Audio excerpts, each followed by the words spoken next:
HSC পৌরনীতি ও সুশাসন দ্বিতীয় পত্র থেকে সকল অধ্যায়ের বহু নির্বাচনী প্রশ্নোত্তর লেটেস্ট কোয়েশ্চেনগুলোও এখানে থাকবে। আশা করি সকলে পুরো ভিডিওটি দেখবেন। সর্বপ্রথম অধ্যায় 1, ব্রিটিশ ভারতে প্রতিনিধিত্বশীল সরকারের বিকাশ। এই অধ্যায় থেকে এমসিকিউ প্রশ্নোত্তর। ঢাকা প্রথম রাজধানী হয় কত সালে? 1610 সালে। ইস্ট ইন্ডিয়া কোম্পানির বিরুদ্ধে কে প্রথম গণবিদ্রোহ গড়ে তোলেন? তিতুমির। কত সালে পলাশীর যুদ্ধ শুরু হয়? 1757 সালে। ব্রিটিশ ইস্ট ইন্ডিয়া কোম্পানি গঠিত হয় কত সালে? 1600 সালে। ব্রিটিশ ইস্ট ইন্ডিয়া কোম্পানি গঠিত হয় কত সালে? 1600 সালে। চিরস্থায়ী বন্দোবস্ত কে প্রবর্তন করেন? Lord Cornwallis. চিরস্থায়ী বন্দোবস্ত হয় কত সালে? 1793 সালে। মুসলিম শাসকদের মধ্যে সর্বশ্রেষ্ঠ শাসক কে ছিলেন? Sultan Alauddin Hussain Shah. British East India company কলকাতায় ফোর্ট উইলিয়াম দুর্গ স্থাপন করে কত সালে? 1698 সালে। ভারতে ইস্ট ইন্ডিয়া কোম্পানির আগমনের উদ্দেশ্য ছিল ব্যবসা বাণিজ্য করা। পরবর্তী প্রশ্ন, নবাব সিরাজউদ্দৌলার রাজত্ব ছিল বাংলা, বিহার ও উড়িষ্যাতে। কোন আইন সর্বপ্রথম ভারতে সাংবিধানিক শাসন ব্যবস্থার ভিত্তি স্থাপন করে? সঠিক উত্তর 1861 সালের ভারতীয় কাউন্সিল আইন। 1861 সালের ভারতীয় কাউন্সিল আইন। সিপাহী বিদ্রোহ হয় কত সালে? 1857 সালে। ভারতীয় কাউন্সিল আইন কত সালে পাশ হয়? 1861 সালে। 1892 সালের কাউন্সিল আইনকে বলা হয় প্রতিনিধিত্বমূলক শাসন ব্যবস্থার প্রাথমিক রূপ এবং সংসদীয় সরকারের ভিত্তি স্বরূপ। ভারতীয় কিংবা সর্বভারতীয় জাতীয় কংগ্রেস প্রতিষ্ঠিত হয় কত সালে? সঠিক উত্তর 1885 সালে। ভারতীয় জাতীয় কংগ্রেস প্রতিষ্ঠা করেন কে? সঠিক উত্তর অ্যালান অক্টেভিয়ান হিউম। ভারতীয় জাতীয় কংগ্রেস প্রতিষ্ঠা করেন অ্যালান অক্টেভিয়ান হিউম। ভারতীয় জাতীয় কংগ্রেস প্রতিষ্ঠার উদ্দেশ্য ছিল কোনটি? সঠিক উত্তরটি হবে বৃহত্তর জাতীয় ঐক্য প্রতিষ্ঠা। বৃহত্তর জাতীয় ঐক্য প্রতিষ্ঠা। ভারতীয় জাতীয় কংগ্রেসের প্রথম নির্বাচিত সভাপতি কে ছিলেন? সঠিক উত্তরটি হচ্ছে ব্যারিস্টার উমেশচন্দ্র বন্দ্যোপাধ্যায়। বঙ্গভঙ্গ কখন সংঘটিত হয়? 1905 সালে। কার সভাপতিত্বে মুসলিম লীগ গঠিত হয়েছিল? নবাব ভিকারুল মুলক। নবাব ভিকারুল মুলক এর সভাপতিত্বে মুসলিম লীগ গঠিত হয়েছিল। ব্রিটিশদের ভাগ করো শাসন করো নীতির উদ্দেশ্য কী ছিল? ব্রিটিশ শাসন দীর্ঘস্থায়ী করা। পরবর্তী প্রশ্ন, বঙ্গভঙ্গের সপক্ষে মুসলমানদের আন্দোলন করার কারণে ব্যবসা বাণিজ্যে উন্নতির সুযোগ সৃষ্টি হয় এবং প্রশাসনের কাছাকাছি থেকে উন্নতির সুযোগ গ্রহণ। নিচের উদ্দীপকটি পড়ে 25 ও 26 নং প্রশ্নের উত্তর দাও। ঢাকা সিটি কর্পোরেশনের জনসংখ্যা ও পরিধি বৃদ্ধির কারণে সরকার একে উত্তর ও দক্ষিণ নামে দুভাগে ভাগ করে। কিছু লোক এজন্য সরকারকে সাধুবাদ জানায়, আবার অনেকে এর সমালোচনাও করে। উদ্দীপকে বিবৃত ঘটনার সাথে ব্রিটিশ ভারতের কোন ঘটনার মিল পাওয়া যায়? বঙ্গভঙ্গ এর মিল পাওয়া যায়। উদ্দীপকে ঢাকা সিটি কর্পোরেশন ভঙ্গের যে কারণ দর্শানো হয়েছে সেই কারণ ছাড়া বঙ্গভঙ্গের পিছনে সাদৃশ্যপূর্ণ আর কি কি কারণ রয়েছে? সঠিক অ্যান্সারটি হচ্ছে নাগরিক সেবা বৃদ্ধি ও আইন শৃঙ্খলা পরিস্থিতির অবনতি রোধ করা। বঙ্গভঙ্গ রদ হয় কত সালে? 1911 সালে। সম্রাট পঞ্চম জর্জ নিচের কোন কমিটির সাথে সম্পৃক্ত? বঙ্গভঙ্গ রদ। বঙ্গভঙ্গের মূল্যায়ন হিসেবে যৌক্তিক হল ব্রিটিশদের ভাগ করো শাসন করো নীতির বিজয়, মুসলিম লীগের জন্ম। সর্বভারতীয় মুসলিম লীগ কত সালে প্রতিষ্ঠিত হয়? 1906 সালে। কাকে বাংলার সৈয়দ আহমদ বলা হয়? নওয়াব আব্দুল লতিফ। 1906 সালে শাহবাগে অনুষ্ঠিত শিক্ষা সম্মেলনে কি প্রতিষ্ঠিত হয়েছিল? মুসলিম লীগ প্রতিষ্ঠিত হয়েছিল। নিচের ছকটি দেখে 39 ও 40 নং প্রশ্নের উত্তর দাও। উদ্দীপকের বি কলামের প্রশ্নবোধক স্থানে কার নাম হবে? সঠিক উত্তরটি হচ্ছে স্যার সলিমুল্লাহ। উদ্দীপকে বর্ণিত সাল দুটি নিচের কোন ঘটনাবলীর সাথে জড়িত? বঙ্গভঙ্গ এর সাথে জড়িত 1905 সালটি এবং 1906 সালটি জড়িত মুসলিম লীগ প্রতিষ্ঠায়।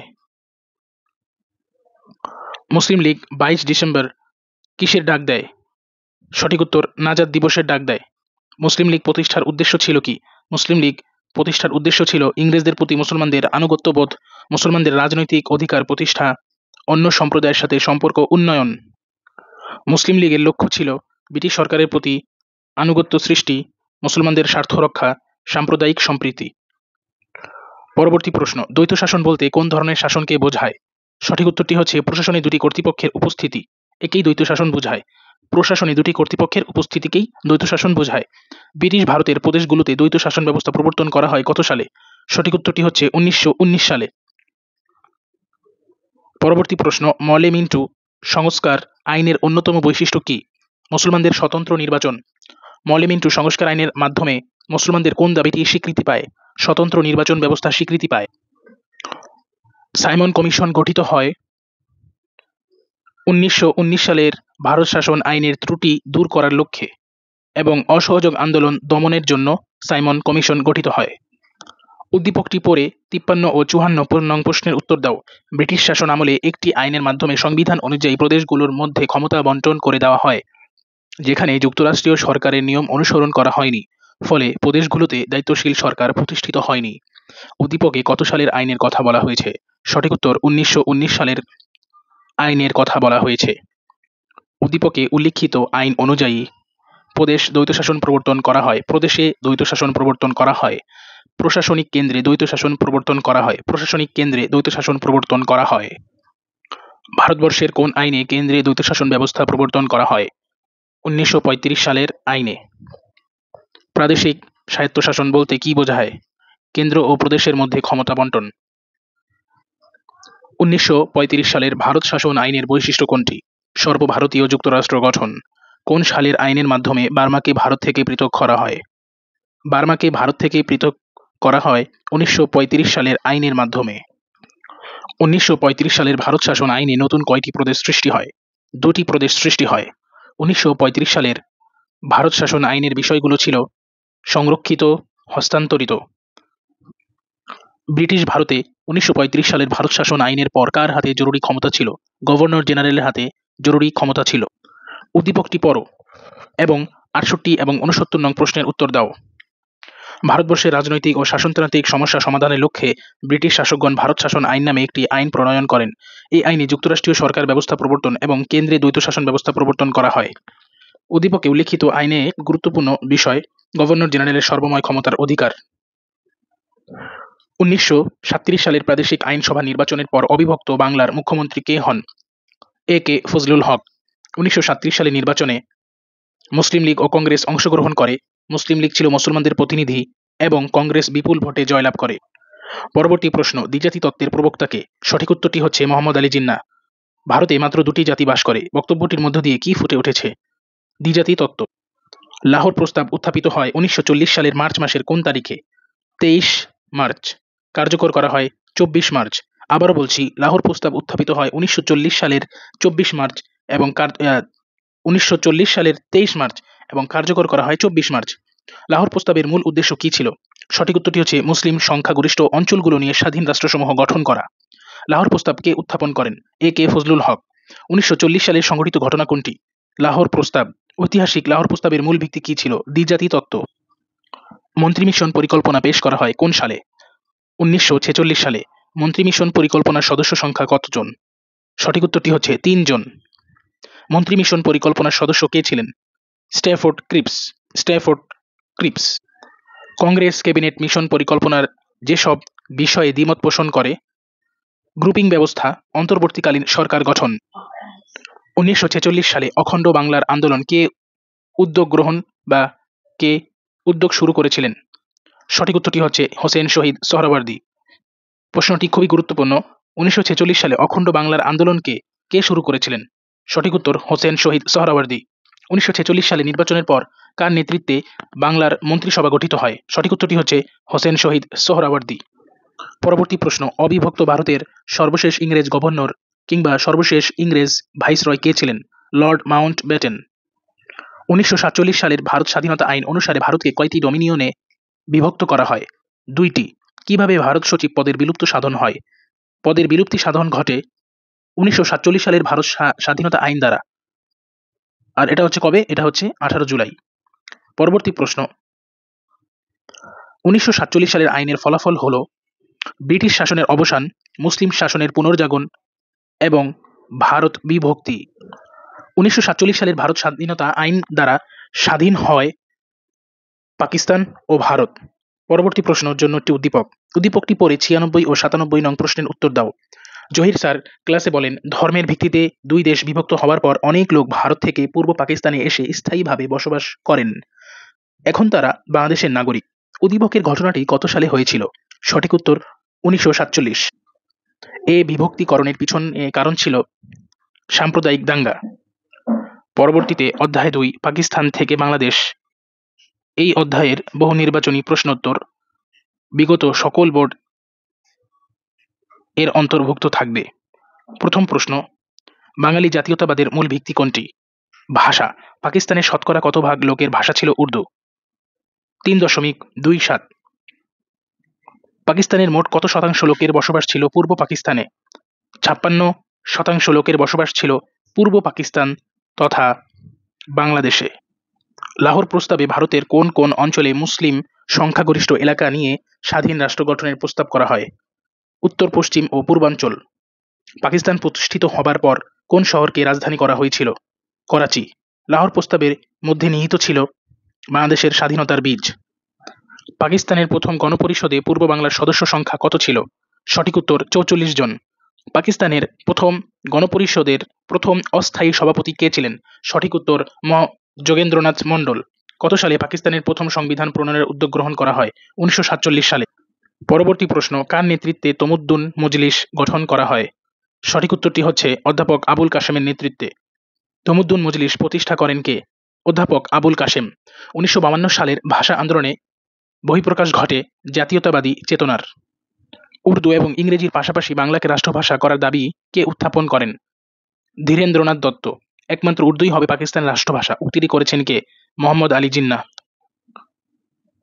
বাঙালি জাতীয়তাবাদ হল একটি ভাষাভিত্তিক জাতীয়তাবাদ, একটি ইতিহাস ও সংস্কৃতি ভিত্তিক চেতনা, একটি অসাম্প্রদায়িক চেতনা। 1954 সালের প্রাদেশিক নির্বাচনে যুক্তফ্রন্টের 21 দফার মূল দফা কি ছিল? 21 দফায় মূল দফা ছিল বাংলাকে রাষ্ট্রভাষা করা। 1954 সালে নির্বাচনে যুক্তফ্রন্টের নির্বাচনী কর্মসূচি কত দফা ছিল? 21 দফা। 1954 সালে নির্বাচনে যুক্তফ্রন্টের নির্বাচনী প্রতীক কি ছিল? নৌকা। পরবর্তী প্রশ্ন, আওয়ামী মুসলিম লীগ গঠনের প্রথম উদ্দেশ্য কি ছিল? শক্তিশালী বিরোধী দল গঠন। পরবর্তী প্রশ্ন 133। 1954 সালের প্রাদেশিক পরিষদ নির্বাচনের ফলাফলে যুক্তফ্রন্ট জয়লাভ করে, নৌকা প্রতীক ব্যাপক পরিচিতি পায়। নিচের ছকটি পড়ে 134 ও 135 নং প্রশ্নের উত্তর দাও। তফসিলি ফেডারেশন 27, খেলাফতে রব্বানী 1, মুসলিম লীগ 9, কমিউনিস্ট পার্টি 4। ছকে কত সালে নির্বাচনের ফলাফল নির্দেশিত হয়েছে? সঠিক উত্তরটি হচ্ছে 1954। উক্ত নির্বাচনের ফলাফলে নৌকা প্রতীক পরিচিতি পায়, যুক্তফ্রন্ট জয়লাভ করে। পাকিস্তানের প্রথম সংবিধান কত সালে প্রণীত হয়েছিল? 1956 সালে। 1956 সালে সংবিধান কতদিন স্থায়ী হয়েছিল? 2 বছর। বাংলাকে পাকিস্তানের রাষ্ট্রভাষা হিসেবে কত সালে মর্যাদা দেওয়া হয়? 1956 সালে। 1956 সালে সংবিধানে পাকিস্তানকে কি ধরনের রাষ্ট্র হিসেবে গঠন করা হয়েছিল? ইসলামী প্রজাতন্ত্র। 1958 সালে পাকিস্তানে সামরিক শাসন জারির অন্যতম কারণ হল সেনাবাহিনীর ক্ষমতা লিসপা পূরণ করা। 1958 সালে পাকিস্তানে কে সামরিক আইন জারি করেন? ইস্কান্দার মির্জা। জেনারেল ইস্কান্দার মির্জা হচ্ছে সঠিক অ্যান্সার। কোন দাবিকে বাঙালির ম্যাগনা কার্টা বলা হয়? 6 দফা। 6 দফা দাবির প্রধান দিক ছিল কোনটি? স্বায়ত্তশাসনের দাবি। শেখ মুজিবুরের জনপ্রিয়তা সমগ্র পূর্ব বাংলায় ছড়িয়ে পড়েছিল কেন? 6 দফা দাবির কারণে। বাঙালির মুক্তির সনদ হল 6 দফা। ছাত্রদের 11 দফা দাবি কখন উত্থাপন করা হয়? 1969 সালে। ছাত্র সংগ্রাম পরিষদ কত দফা কর্মসূচি পেশ করে? 11 দফা কর্মসূচি পেশ করে। শেখ মুজিবুর রহমান সহ মোট কতজনের বিরুদ্ধে ঐতিহাসিক আগরতলা মামলা করা হয়? 35 জন। উদ্দীপকটি পরে 153 ও 154 নং প্রশ্নের উত্তর দিতে বলা হয়েছে। ক রাষ্ট্রের একজন জনপ্রিয় নেতাকে রাষ্ট্রদ্রোহী মামলায় গ্রেফতার করলে জনগণ ব্যাপক আন্দোলন গড়ে তোলে, ফলে সরকার জনগণের দাবি মানতে বাধ্য হয়। উদ্দীপকে কোন জনপ্রিয় নেতার কথা বলা হয়েছে? সঠিক উত্তর শেখ মুজিবুর রহমান। উক্ত ঘটনার ফলাফল সাধারণ নির্বাচন দিতে বাধ্য করা, আইয়ুব খানের পতন, স্বাধীনতা যুদ্ধের প্রস্তুতি। কোন ঘটনার মাধ্যমে আগরতলা মামলার সব আসামি মুক্তি পান? 1969 এর গণ অভ্যুত্থান। শেখ মুজিবুর রহমানকে কোন সালের কোন তারিখে বঙ্গবন্ধু উপাধি প্রদান করা হয়? 1969 এর 23 ফেব্রুয়ারি ছাত্রনেতা তোফাজ্জল কর্তৃক। 1969 এর গণ অভ্যুত্থানের কারণ হল অর্থনৈতিক বৈষম্য, 6 দফা আন্দোলনের প্রভাব ও ছাত্র সমাজের 11 দফা। 1970 সালে নির্বাচনে আওয়ামী লীগ জাতীয় পরিষদে কতটি আসন লাভ করে? 167টি আসন লাভ করে জাতীয় পরিষদে। পরবর্তী প্রশ্ন, কোন নির্বাচন ছিল যুক্ত পাকিস্তানের মৃত্যু ঘণ্টা? সঠিক উত্তরটি হচ্ছে 1970 এর নির্বাচন। 1970 সালে নির্বাচনের সুদূরপ্রসারী ফলাফল হচ্ছে বাঙালি জাতীয়তাবাদের ভিত্তি সুদৃঢ় হয়, বঙ্গবন্ধুর নেতৃত্ব স্বীকৃত হয়। পরবর্তী প্রশ্ন, বাংলাদেশের জাতীয় পতাকা প্রথম উত্তোলন করা হয় কবে? সঠিক উত্তরটি হচ্ছে 3রা মার্চ 1971 সালে। বঙ্গবন্ধু শেখ মুজিবুর রহমান কিভাবে স্বাধীনতার ঘোষণা দেন? ওয়্যারলেসের মাধ্যমে। ইউনেস্কো ৭ মার্চের ভাষণকে কি হিসেবে স্বীকৃতি দিয়েছে? World documentary heritage. Bangabandhu Sheikh Mujibur রহমানের ৭ মার্চের ভাষণ ছিল মুক্তি সংগ্রামের আহ্বান, স্বাধীনতার ঘোষণা, বৈষম্য থেকে মুক্তির আহ্বান। ৭১ সালের কত তারিখে মুজিবনগর সরকার গঠিত হয়? সঠিক অ্যান্সারটি হচ্ছে ১০ এপ্রিল। পরবর্তী প্রশ্ন, অপারেশন সার্চলাইট কত তারিখে হয়েছিল? ২৫ মার্চ ১৯৭১। মুজিবনগর সরকারের প্রধানমন্ত্রী কে ছিলেন? তাজউদ্দিন আহমেদ। মুজিবনগর সরকারকে শপথ বাক্য পাঠ করান কে? মুজিবনগর সরকারকে শপথ বাক্য পাঠ করান অধ্যাপক ইউসুফ আলী। মুক্তিযুদ্ধের সময় বাংলাদেশকে কতটি সেক্টরে বিভক্ত করা হয়? সঠিক উত্তর ১১টি। বাংলাদেশের স্বাধীনতা ও জাতীয় দিবস কোনটি? ২৬ মার্চ। মুজিবনগর সরকারের রাষ্ট্রপতি কে ছিলেন? সঠিক উত্তর বঙ্গবন্ধু শেখ মুজিবুর রহমান। পরবর্তী প্রশ্ন, মুজিবনগর সরকারের অর্থমন্ত্রী কে ছিলেন? অর্থমন্ত্রী ছিলেন ক্যাপ্টেন এম মনসুর আলী। রংপুর মুক্তিযুদ্ধের সময় কত নং সেক্টরের অধীনে ছিল? সঠিক উত্তর ৬ নম্বর।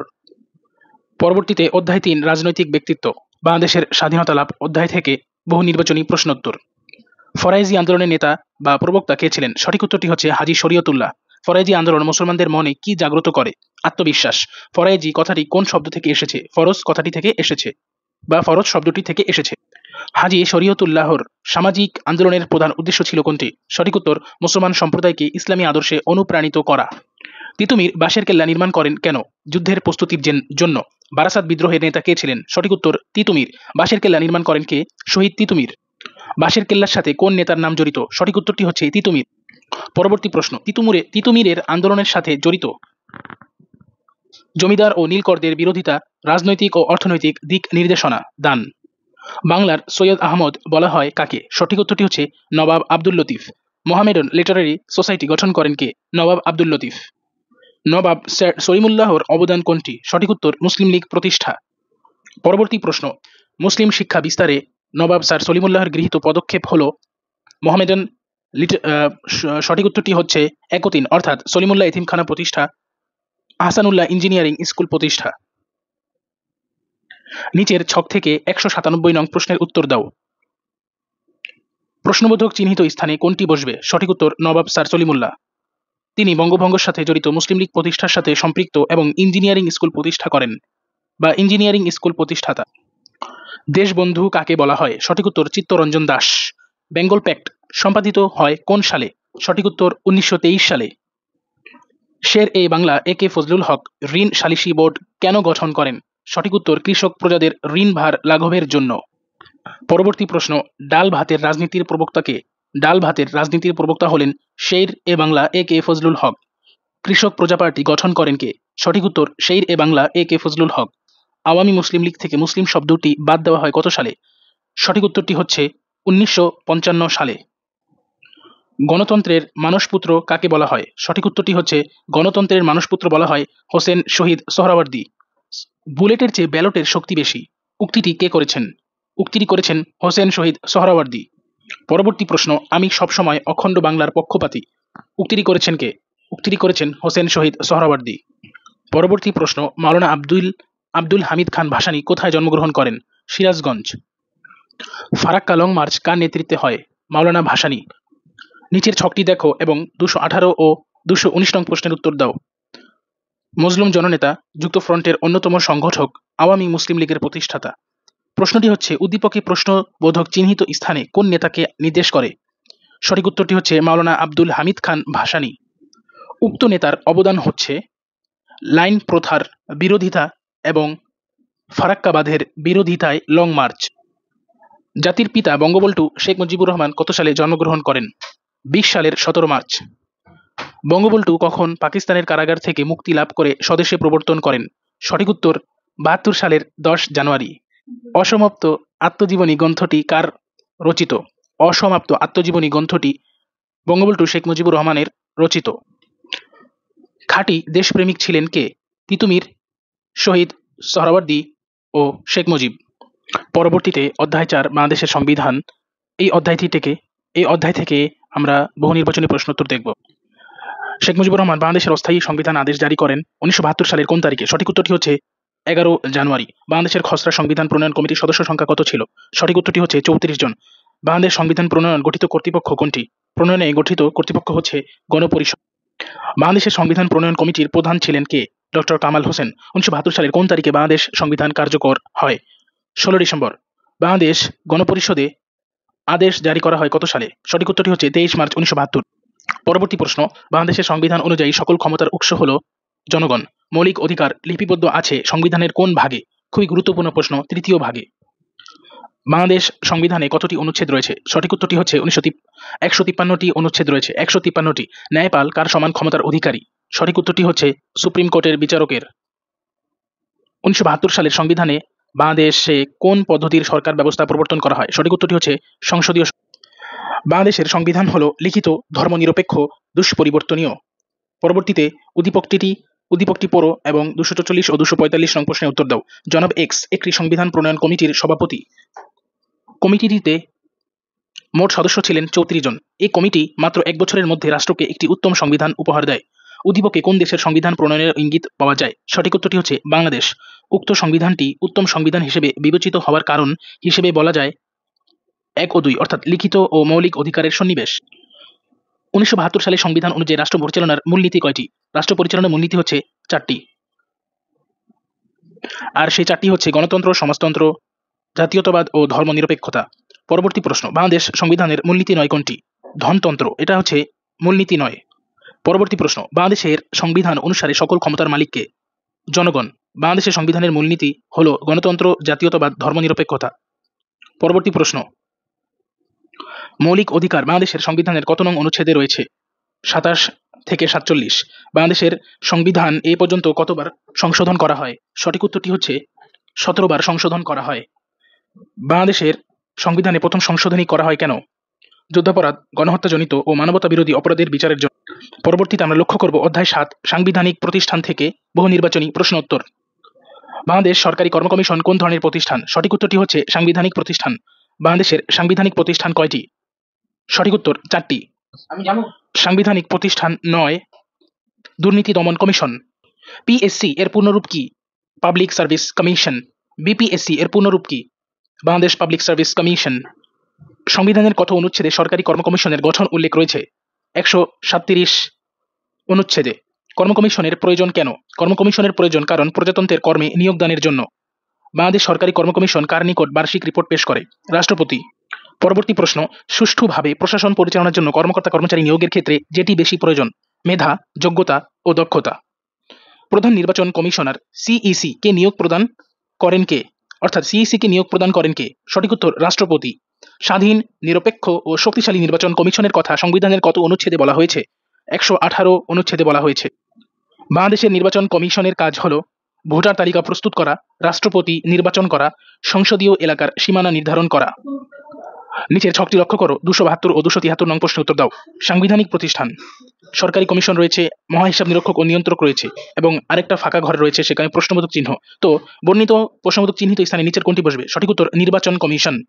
ছকে বর্ণিত প্রশ্নবোধক চিহ্নিত প্রতিষ্ঠানটির কাজ হলো 2 ও 3 অর্থাৎ জাতীয় ও স্থানীয় পর্যায়ে নির্বাচন পরিচালনা করা, জাতীয় পরিচয়পত্র ও ভোটার তালিকা প্রণয়ন করা। অ্যাটর্নি জেনারেলকে নিয়োগ দেন কে? রাষ্ট্রপতি। প্রজাতন্ত্রের পক্ষে জটিল আইনের ব্যাখ্যাদান বা মতামত প্রকাশ করেন কে? Attorney general. অ্যাটর্নি জেনারেলের কাজ হলো প্রজাতন্ত্রের পক্ষে আইনি ব্যাখ্যা। বাংলাদেশের সর্বোচ্চ আইন কর্মকর্তা কে? সঠিক উত্তরটি হচ্ছে অ্যাটর্নি জেনারেল। বাংলাদেশের সর্বোচ্চ আদালতের মূল কাজ কি? সর্বোচ্চ আদালতের মূল কাজ হলো মৌলিক অধিকার সংরক্ষণ ও ন্যায় বিচার প্রতিষ্ঠা করা। আর প্রজাতন্ত্রের কর্মকর্তা নিয়োগ, এটা হচ্ছে সরকারি কর্ম কমিশনের কাজ। নিচের উদ্দীপকটি পরে 279 ও 280 নং প্রশ্নের উত্তর দিতে বলা হয়েছে। ছকের প্রশ্নবোধক চিহ্নিত স্থানে কোনটি বসবে? সঠিক উত্তর অ্যাটর্নি জেনারেল। তার কাজ হলো অপরাধ অনুসন্ধান, তদন্ত পরিচালনা, মামলা দায়ের, মামলা পরিচালনা। ছকের কার্যাবলীর প্রভাবে মানুষের মধ্যে সৃষ্টি হবে অন্যায়ের বিরুদ্ধে জনমত, সততার মনোভাব। পরবর্তী প্রশ্ন, বাংলাদেশ সংবিধানের 127 নং অনুচ্ছেদে কোন সাংবিধানিক প্রতিষ্ঠান গঠনের বিষয় উল্লেখ রয়েছে? মহাহিসাব নিরীক্ষক ও নিয়ন্ত্রক। কত বছর বয়স পর্যন্ত মহাহিসাব নিরীক্ষক ও নিয়ন্ত্রক তার দায়িত্ব পালন করতে পারেন? সঠিক উত্তর 65 বছর। মহাহিসাব নিরীক্ষক ও নিয়ন্ত্রককে নিয়োগ দান করেন কে? রাষ্ট্রপতি। পরবর্তী প্রশ্ন, মহাহিসাব নিরীক্ষক ও নিয়ন্ত্রকের কাজ কি? এর কাজ হলো মহাহিসাব নিরীক্ষক ও নিয়ন্ত্রকের কাজ হলো হিসাব সম্পর্কিত রিপোর্ট পেশ করা, সরকারি কর্মকর্তাদের নথি সংরক্ষণ করা। দুর্নীতি দমন কমিশন আইন পাস হয় কত সালে? 2004 সালে। খুবই গুরুত্বপূর্ণ প্রশ্ন, প্রশ্নটি অনেক সালে এসেছে। দুর্নীতি দমন কমিশন আইন পাস হয় কত সালে? 2004 সালে। পরবর্তী প্রশ্ন, একটি বক্স বা ছক দেওয়া রয়েছে 23 ফেব্রুয়ারি 2004, 3 জন কমিশনার। তো বলছে প্রশ্নটা যে প্রদত্ত ছকের তথ্যাবলী নিচের কোনটি গঠনের সাথে সম্পর্কযুক্ত? সঠিক উত্তরটি হচ্ছে দুর্নীতি দমন কমিশন। কোন তারিখে দুর্নীতি দমন কমিশনের কার্যক্রম শুরু হয়? 9 মে 2004। পরবর্তীতে আমরা দেখব অধ্যায় 10 থেকে। অধ্যায় 10 নাগরিক সমস্যা ও আমাদের করণীয়। এই অধ্যায়টি থেকে আমরা বহু নির্বাচনী প্রশ্নোত্তর দেখব। বিগত সকল সাল এর অন্তর্ভুক্ত থাকবে। বিশ্বের মোট জনসংখ্যার কত শতাংশ মানুষ কোনো না কোনোভাবে প্রতিবন্ধী? সঠিক উত্তর 10% বা 10%। ব্রেইল সামগ্রী কাদের শিক্ষা উপকরণ? সঠিক উত্তর দৃষ্টি প্রতিবন্ধী। বিশ্ব প্রতিবন্ধী দিবস পালিত হয় কোন তারিখ? 3 ডিসেম্বর। বাংলাদেশ বিশেষ চাহিদার জনগোষ্ঠী কারা? প্রতিবন্ধী। উদ্দীপকটি পড়ে 298 ও 299 নং প্রশ্নের উত্তর দাও। মামুন জন্মের পর থেকে আজ পর্যন্ত কথা বলতে পারে না। তার মতো অনেক প্রতিবন্ধী আমাদের দেশে আছে। এরা সমাজে বিভিন্ন সমস্যার সম্মুখীন হয়। উদ্দীপকে উল্লিখিত মামুন কোন ধরনের প্রতিবন্ধী? বাক প্রতিবন্ধী। উদ্দীপকের মামুন সমাজে কোন ধরনের সমস্যায় পড়ে বলে তুমি মনে করো? মনের ভাব প্রকাশে। কারাপশন শব্দটি কোন ভাষা থেকে এসেছে? ল্যাটিন ভাষা থেকে এসেছে। দুর্নীতির অন্যতম একটি কারণ হলো মানুষের নৈতিক মূল্যবোধের অবক্ষয়। দুর্নীতি কোন ধরনের ব্যাধি? সামাজিক ব্যাধি। দুর্নীতি দমনের পূর্ব শর্ত কি? আইনের শাসন।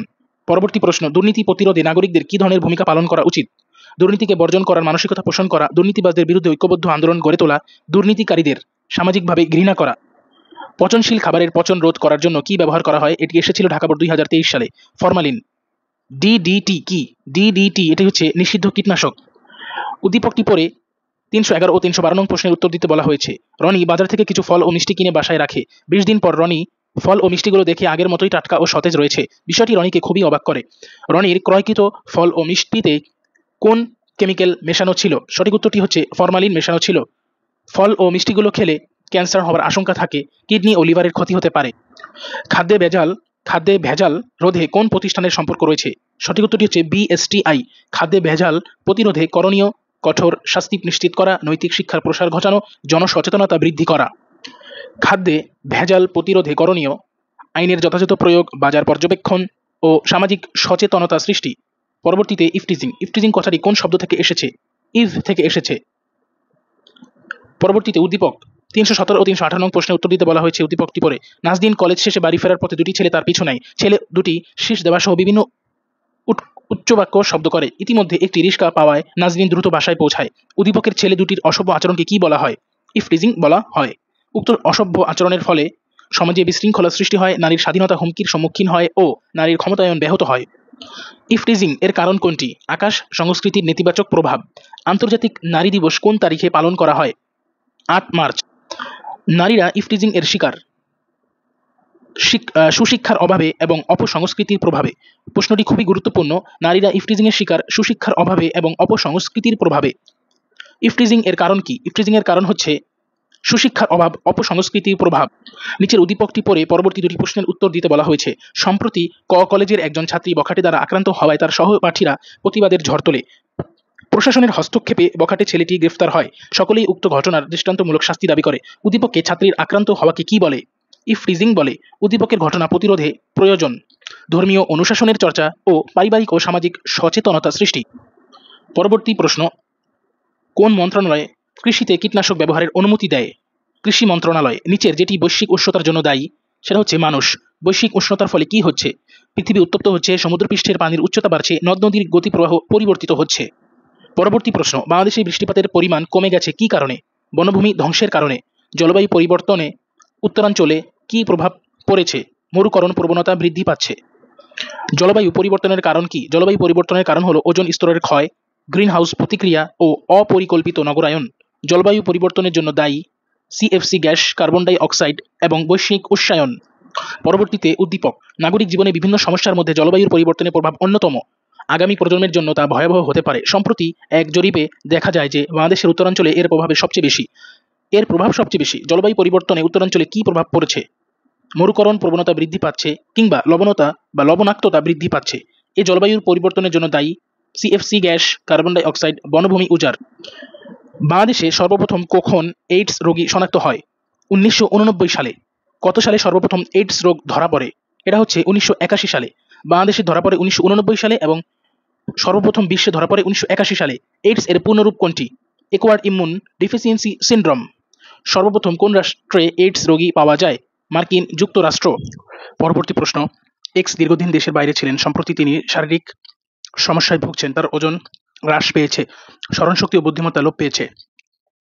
এক্স এর রোগ প্রতিরোধ ক্ষমতা নেই বললেই চলে। এক্স কোন ব্যাধিতে আক্রান্ত? সঠিক উত্তর এইডস। উদ্দীপকে বর্ণিত ব্যাধি থেকে পরিত্রাণের উপায় হলো অনিরাপদ শারীরিক সম্পর্ক পরিহার করা, নিরাপদ রক্ত সঞ্চালন নিশ্চিত করা, ধর্মীয় অনুশাসন মেনে চলা।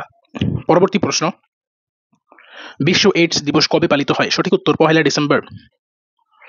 উদ্দীপক, একজন অসুস্থ প্রতিবেশীকে দেখতে হাসপাতালে যান ইকবাল বাহার। কর্তব্যরত চিকিৎসকের সাথে কথা বলে তিনি জানতে পারেন রোগীর শরীরের রোগ প্রতিরোধ ক্ষমতা দিন দিন হ্রাস পাচ্ছে, যার অনিবার্য পরিণতি মৃত্যু। উদ্দীপকে বর্ণিত রোগী কোন রোগে আক্রান্ত? সঠিক উত্তর এইডস। উদ্দীপকে বর্ণিত ব্যাধি থেকে পরিত্রাণের উপায় হলো নিরাপদ রক্ত সঞ্চালন নিশ্চিত করা, অনিরাপদ শারীরিক সম্পর্ক পরিহার করা। সকলকে অনেক অনেক ধন্যবাদ ভিডিওটি মনোযোগ সহকারে দেখার জন্য। আসসালামু আলাইকুম।